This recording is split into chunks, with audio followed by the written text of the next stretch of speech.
Hola a todos, bienvenidos a este canal. En este vídeo voy a hablar de la velocidad de una reacción, que es un concepto dentro de la cinética química. En este vídeo lo he titulado Cinética Química 1, puesto que en otros vídeos voy a hablar sobre otros temas relacionados con la cinética química, entre ellos conceptos básicos. Entonces, dentro de la velocidad de una reacción química se define como la velocidad con la que desaparecen los reactivos o aparecen los productos. Entonces, hay como una clasificación que es la velocidad de un instante y la velocidad de una reacción. Entonces, la velocidad de un instante dentro de una reacción química se define con la siguiente fórmula, que es V, velocidad, que es igual a más menos uno partido por epsilon, por el incremento de concentración de A partido por incremento de tiempo. Entonces, esta fórmula se calcula a partir de, bueno, datos experimentales. Durante la reacción se mide el tiempo y la concentración, la variación de concentración durante el tiempo. A partir de esos datos se calculan unas gráficas y con esas gráficas, bueno, a partir de ciertos cálculos se obtiene esta fórmula. Si estáis interesados en que os explique cómo se obtiene esta fórmula, me lo podéis dejar en los comentarios y hago otro vídeo para explicarlo. Entonces, bueno, en esta fórmula voy a definir los diferentes parámetros, los diferentes puntos que hay. Por un lado está la velocidad v, que es, como ya lo hemos definido anteriormente, y se mide normalmente por moles partido por segundo. Luego está igual a más menos. El más menos depende un poco de los reactivos o de los productos.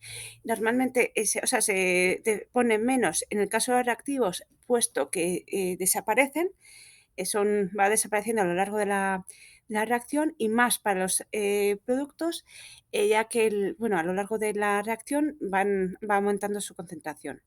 Luego, epsilon es el coeficiente estequiométrico del reactivo del producto en concreto en la reacción.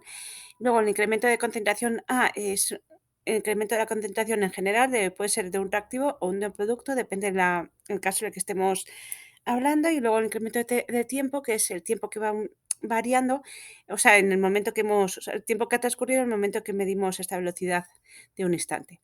Luego está la velocidad de una reacción. Para hablar de una velocidad de una reacción tenemos que, eh, hablar mejor un poco de cómo son unas representaciones generales de una reacción, que lo ponemos aquí. Como veréis en pantalla, es A más B igual a C más D, es una de las maneras de representar una reacción química. Y B son los reactivos y C y D son los productos.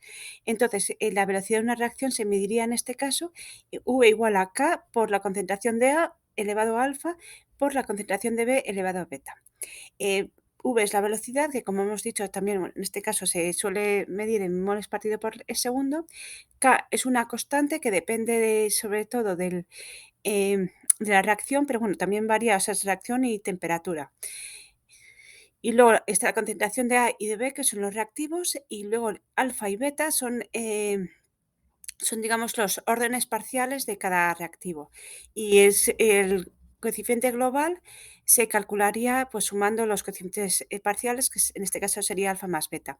En este caso me refiero porque si el reactivo fuese uno, o sea, solo hubiese un reactivo, se pondría solo la concentración de ese reactivo elevado al coeficiente global, al coeficiente parcial en este caso, que coincidiría con el coeficiente total, ¿vale? Y luego que no confundamos los coeficientes con los coeficientes estequiométricos, coeficientes de las reacciones, que son eso, valores diferentes. Y depende de cada reacción, también tiene el suyo, ¿no? Un coeficiente diferente.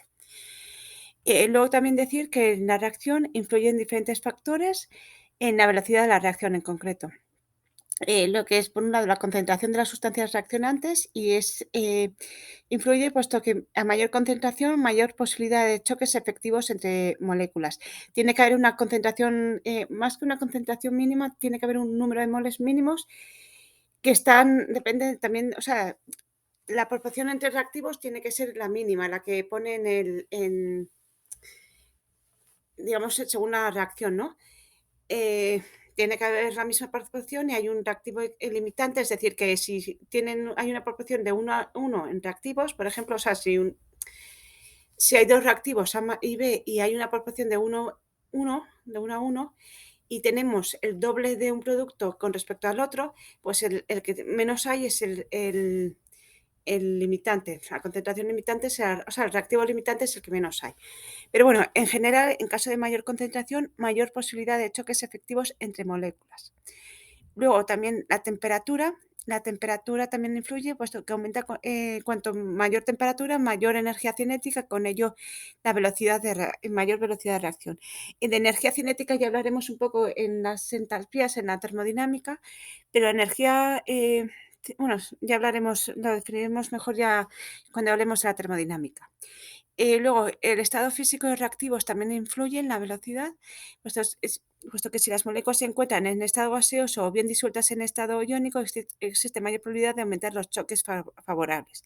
Y cuando están en estado sólido, puesto que se mueven mucho menos las moléculas y los átomos en general, bueno, las moléculas, pues menos probabilidad de que haya choques favorables entre ellos y por lo tanto, en este caso serían más lentas, en el caso de sólidos. Y luego también los catalizadores. Ahora vamos a hablar de los catalizadores que también influyen en la velocidad de reacción. Un catalizador, para quien no lo sepa, es una sustancia que varía de velocidad en una reacción sin apreciar apenas ningún cambio en sí mismo, debido a que se modifica la energía de activación para que el estado de transición lo alcance el mayor número de moléculas. Y suelen ser en pequeñas cantidades, no hace falta que haya mucho, ¿vale? Que puede haber más, pero en pequeñas cantidades es suficiente. Y en toda esta definición lo que viene a decir es que es una sustancia que no interviene en la reacción, o sea, no es un reactivo ni es un producto, pero que sí que si lo añadimos, la velocidad de la reacción va a aumentar. ¿Vale? Entonces, la catálisis puede ser bien homogénea o heterogénea. En el caso de heterogénea, el catalizador puede ser un sólido con gran desarrollo superficial que absorbe en su superficie a los reactivos y debilitando sus enlaces y favoreciendo así la reacción. Y en el caso de homogénea, la catálisis homogénea, el catalizador hace posible la formación de un complejo activado distinto del que se formaría en su ausencia y que presenta una energía de activación mejor. Y de esta manera se favorece la reacción. Es decir, que se une, digamos, a los reactivos y hace que sea más fácil formar los productos a partir de los reactivos. Así simplemente, ¿vale? O sea, es más sencillo así. Y esto es porque disminuye la energía de activación. Ya en otro vídeo hablaré un poco de la energía de activación, del estado de transición, hablaré un poco más detenidamente, ¿vale? Y luego un tipo de catalizadores también que pueden ser negativos los catalizadores. Este tipo de catalizadores que hemos hablado antes son positivos porque favorecen la reacción, pero también los hay negativos y se pueden llamar, o sea, se llaman inhibidores y actúan sobre la reacción retardando su ejecución, hace que sea más lenta. Un ejemplo es en muchos alimentos, por ejemplo, se añaden conservantes, bueno, hay muchos tipos de conservantes, pero algunos hay algunos que lo que ayudan es a retrasar la descomposición o putrefacción de los alimentos, de tal manera que se conserva mucho mejor durante más tiempo, ¿vale?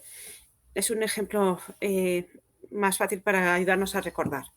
Entonces, bueno, esto es todo sobre la velocidad de reacción. Ya también haré vídeos sobre ejercicios con esto para que sepáis ponerlo en práctica. Y bueno, muchas gracias por ver el vídeo y nos vemos en los siguientes. Hasta otra.